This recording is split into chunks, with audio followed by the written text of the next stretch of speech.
રૂમે બેઠ બેઠા કંટાળો આવતો ને એક તક ની ભૂખે લાગી ગયેલી. પછી શું હારા કામમાં વાર ન લગાડવાની હોય, મંગાવી લીધો શણગારેલો રોટલો. ડોમિનોઝ ના આટલામાં લચ્છીન પીઝા લઈને કોઈ ભાડા નહીં પેલા રૂમે પકડી દીધું. તમને એમ લાગતું હશે કે રોટલો તીખો પણ આ તીખો નથી, આનો કલર જ એવો છે. આ ડોળો મસાલા ભભરાવીને કરી દીધું વસોડવાનું ચાલુ. હબ હબ ગળા હેઠા ઉતરે એટલે હારો ડ્રિંક નો ઉપયોગ કરવી હેવી.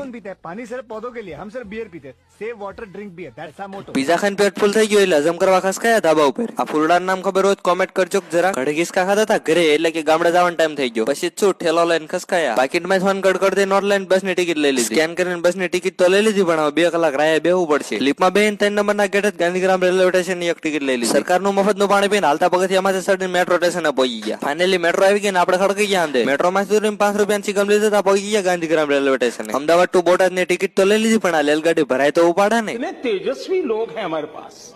ખડખડ કરતી રેલગાડી ઉપડી ગઈ ને અમદાવાદ નીકળી દીધું. થોડાક દી માટે બાય બાય. ધંધુકા પગ્યા તો મંચર પડી ગયું.